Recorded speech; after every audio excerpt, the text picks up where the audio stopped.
Le matériel donné au Cameroun par la France dans le cadre de la coopération militaire pour la lutte contre le terrorisme est détourné aujourd'hui à des fins de répression des populations. Donc, il n'est pas exclu que le pouvoir en place ait infiltré les manifestations pour instrumentaliser dans les dites manifestations, les décrédibiliser et légitimer la répression en faisant que quelques-uns de ces agents fassent des casses.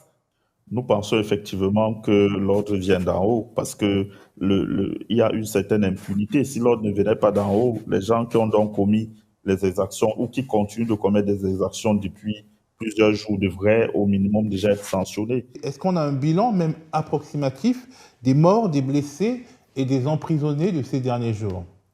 À nos jours, nous avons dénombré environ au niveau de la région du littoral et principalement à Douala, près de 1200 personnes interpellées, dont la plupart sont placés en garde à vue administrative à la prison centrale de Newbel, et certains par des juges d'instruction, soit du tribunal militaire du littoral, soit par les juges d'instruction des tribunaux d'instance, notamment le tribunal de première instance et le tribunal de grande instance. Nous avons également dénombré à peu près 78 personnes interpellées à Marois, parmi lesquelles plusieurs mineurs âgés de moins de 16 ans. Et aussi, c'est la même situation à Bafoussam et à Tchang, où nous avons dénombré plus de 300 personnes hier. Nous attendons encore les bilans du terrain ce jour pour savoir exactement où nous en sommes. Il y a également des arrestations massives à Bertois, où nos équipes ont dénombré à peu près, d'après les derniers rapports reçus hier soir, 345 personnes interpellées et placées en garde à vue administrative à la prison centrale de Bertois. Donc, nous sommes en train de recouper les informations pour aujourd'hui pour savoir où nous en sommes. Mais déjà, on peut vous dire que plusieurs personnes sont en train d'être déférées devant les tribunaux militaires parce que les infractions qui sont mises à leur charge sont des infractions qui sont, selon la législation camerounaise, de la compétence des tribunaux militaires. Il s'agit des infractions d'insurrection, de révolution, d'appel à la révolte qui sont punies pour l'essentiel de l'emprisonnement à vie et parfois de la peine de mort. Alors, mais qu'en est-il des morts? On a vu beaucoup de vidéos, d'images sordides, d'images terribles de personnes assassinées. Est-ce que vous avez un chiffre? Est-ce que vous avez des noms? Est-ce que vous avez des contacts dans les familles des concernés? Nous travaillons à recouper les informations et nous avons déjà recensé depuis dimanche à ce jour 26 personnes tuées par balle et que nous avons pu recenser effectivement. Et avant dimanche, nous avions recensé 3, donc nous sommes à 29 personnes recensées tuées par balle. Et il faut dire que la plupart du temps, les cadavres de ces personnes sont emportés par l'armée. Donc, il est difficile aujourd'hui de, de donner un chiffre exact parce qu'il y a plusieurs familles qui ne savent pas où se trouve leur enfant et il n'est pas exclu que peut-être que ces derniers aient perdu la vie et que on ne retrouve pas leur cadavre. Mais ce que nous avons pu recenser à nos jours, on est à 29 personnes tuées par balle à notre niveau et on continue de recouper les informations sur le terrain pour pouvoir mettre ce chiffre-là à jour. Donc, les 29 personnes dont je vous parle, c'est des gens que nous avons bien identifiés qui ont perdu la vie suite souvent à des manifestations, souvent pas du tout, parce qu'il y a des situations comme la jeune Zoéra, enseignante à Garoua, une des premières qui a perdu la vie dans cette affaire. Elle n'était pas en train de manifester, elle était dans le quartier, devant chez elle, et une incursion de l'armée là-bas a fait en sorte qu'elle prenne une balle. Et elle n'est pas seule comme ça, il y a plusieurs cas similaires qui nous remontent, qui nous reviennent de la part des familles, des témoins oculaires. Et à partir de là, nous essayons de recouper les informations, étant donné que nous avons une véritable équipe sur le terrain de plus de 140 avocats aujourd'hui, déployés sur toutes les régions du pays. Alors là, il y a alors beaucoup de difficultés sur le terrain. On fait face à beaucoup d'entraves sur le terrain dans la mesure où quand nous nous présentons au niveau des unités de police ou bien de gendarmerie dans lesquelles ces personnes sont gardées à vue, on nous répond systématiquement que des instructions ont été données en haut lieu pour qu'elles n'aient pas accès à des visites, ni de leur avocat, ni de leur famille, ni d'un médecin, ni de personne. Ils ne doivent pas être en contact avec l'extérieur, ce qui est contraire à tous les engagements pris au niveau international et même aux lois et règlements au niveau national du Cameroun. Donc, nous ne comprenons pas pourquoi ces entraves persistent malgré souvent l'intervention des autorités ordinales ou à qui nous reportons les difficultés rencontrées sur le terrain. Nous n'arrivons pas aisément à avoir accès à nos clients. Aujourd'hui, à Yaoundé, nous avons pu voir des gens arrêtés parce qu'ils ont été déférés devant le tribunal militaire, une vague de 45 personnes, alors que nous avons recensé au niveau de la première région plus de 300 personnes arrêtées. Aujourd'hui, il y a une vague de 45 personnes qui ont été déférées pour lesquelles nous nous sommes constitués et que nous avons pu pour la première fois voir.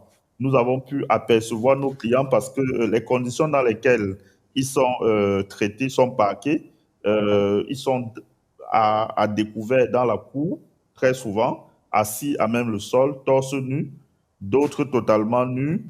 Et vous voyez très bien de visu que ils ont des visages tuméfiés, ils ont été tabassés, ils sont maltraités. Évidemment, les traitements qui leur sont infligés sont complètement inhumains et contraires à tous les instruments internationaux, comme nous l'avons dit tout à l'heure.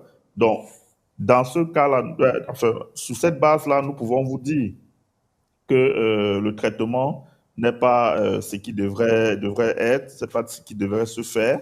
Donc, ils sont effectivement mis dans des conditions inhumaines qui, normalement, doivent cesser. C'est la raison pour laquelle nous louons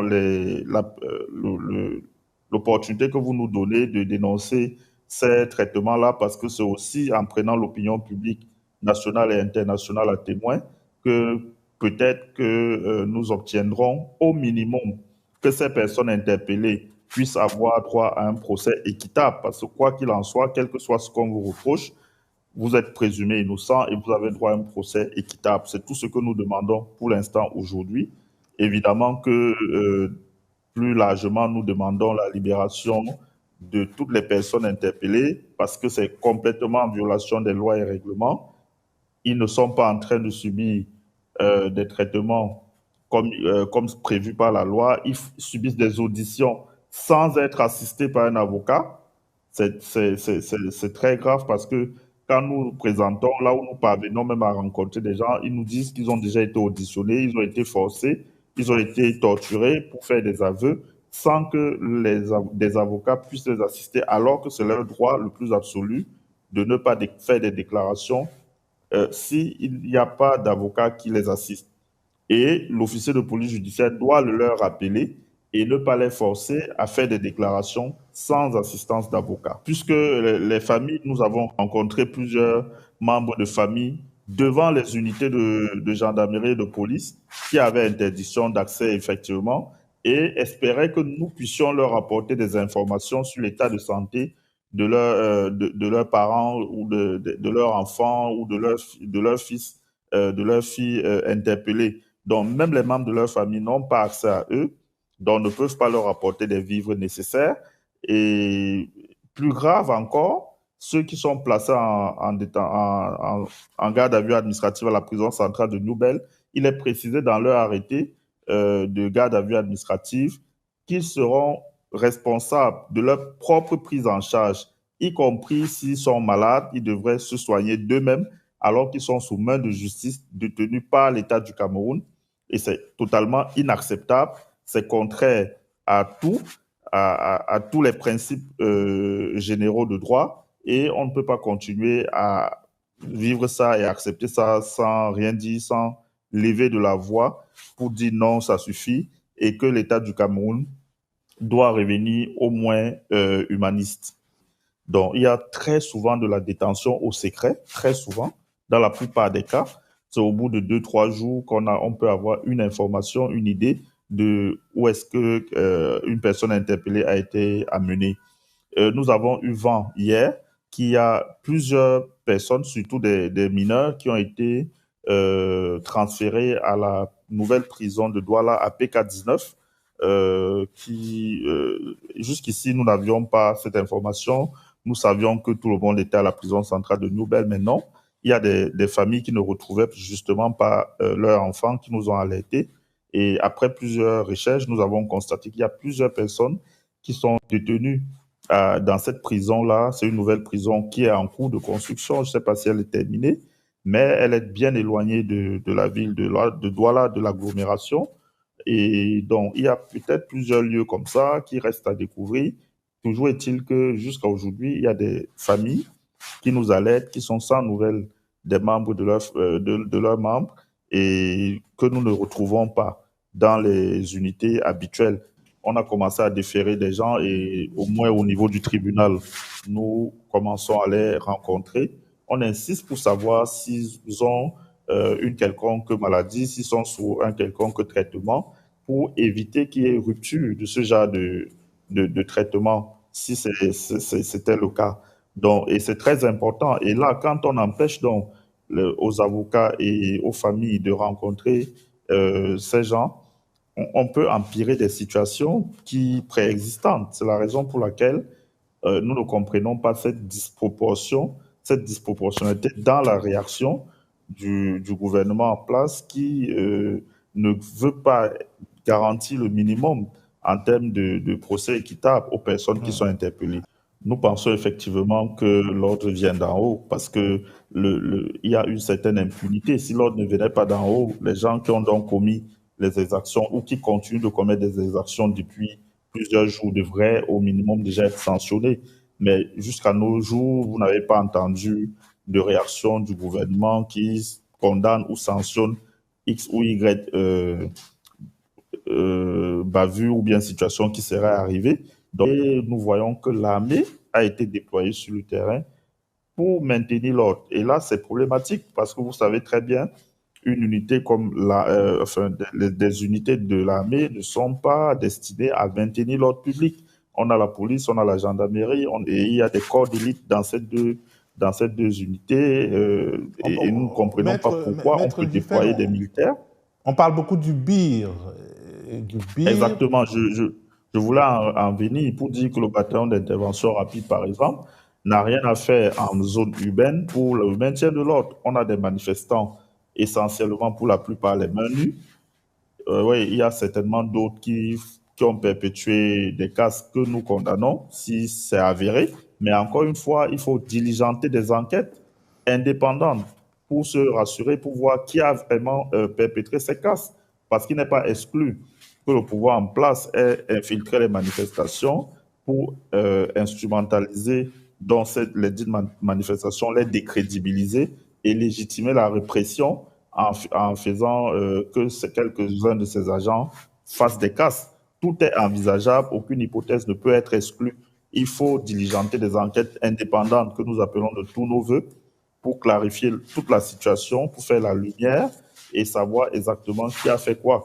Et à partir de ce moment-là, s'il faut mettre en branle des procédures contre des personnes, il faut effectivement respecter le code de procédure pénale, respecter les engagements internationaux pris par le Cameroun à travers les instruments ratifiés.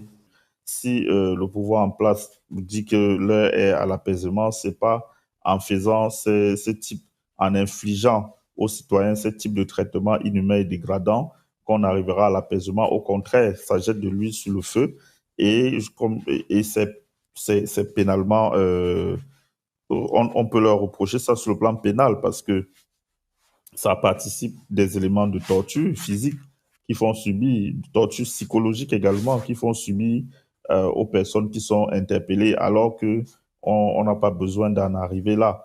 Vous interpellez quelqu'un, si vous avez des procédures à faire, vous les mettez en branle en lui donnant les garanties de sa défense dans le cadre d'un procès équitable. C'est tout ce que nous exigeons, c'est tout ce que nous demandons pour l'instant au gouvernement en place. Le matériel donné au Cameroun par la France dans le cadre de la coopération militaire pour la lutte contre le terrorisme est détourné aujourd'hui à des fins de répression des populations. Donc nous Alors, pensons que je vous arrête, les maître, parce que juridictions françaises, c'est très important ce que vous dites. Ce que vous dites, parce qu'il y a beaucoup de Français qui vous écoutent, vous dites que le matériel que les contribuables français, finalement, à travers leur gouvernement, ont donné à l'État camerounais pour en lutter contre le 2023 terrorisme notamment, est utilisé pour tuer à des fins de répression. Et c'est la raison pour laquelle nous sommes en train de documenter tout ça pour ressortir véritablement les matériels qui sont utilisés, parce que nous avons fait le lien entre la remise de ces matériels en 2023 et les matériels que nous voyons sur le terrain pour montrer à l'opinion publique française, en particulier internationale en général, que le matériel donné dans le cadre de la coopération, notamment pour la lutte contre le terrorisme, est détourné à des fins de répression contre les Camerounais, contre les populations camerounaises, dont ces matériels étaient censés protéger. Au Cameroun, dans le silence assourdissant de la communauté internationale, se déroule en ce moment même un drame humain d'une ampleur considérable.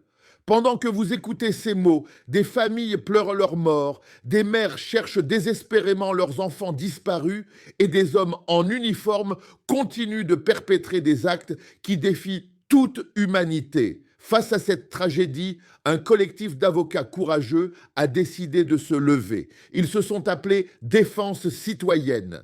140 avocats déployés sur l'ensemble des 10 régions du pays, travaillant gratuitement au péril de leur propre sécurité pour documenter l'horreur et tenter d'apporter une assistance juridique à ceux qui en ont désespérément besoin. Leur travail révèle une réalité glaçante. À Douala seulement, près de 1200 personnes ont été interpellées, 1200 citoyens arrachés à leur famille, à leur vie, 78 personnes à Maroua, dont plusieurs enfants, des mineurs de moins de 16 ans. Plus de 300 personnes à Bafoussam et à Tchan, 345 à Bertois, et ces chiffres continuent d'augmenter à chaque heure qui passe. Ces hommes, ces femmes, ces enfants sont accusés d'insurrection, de révolution, d'appel à la révolte, des accusations passibles d'emprisonnement à vie, voire de la peine de mort. Mais il y a pire encore. 29 personnes ont été tuées par balle, 29 vies fauchées, 29 familles plongées dans un deuil insupportable. Et ce nombre, aussi terrible soit-il, n'est probablement qu'une fraction de la réalité. Car voyez-vous, l'armée emporte les cadavres, des corps disparaissent, des familles ne savent même pas si leurs proches sont vivants ou morts.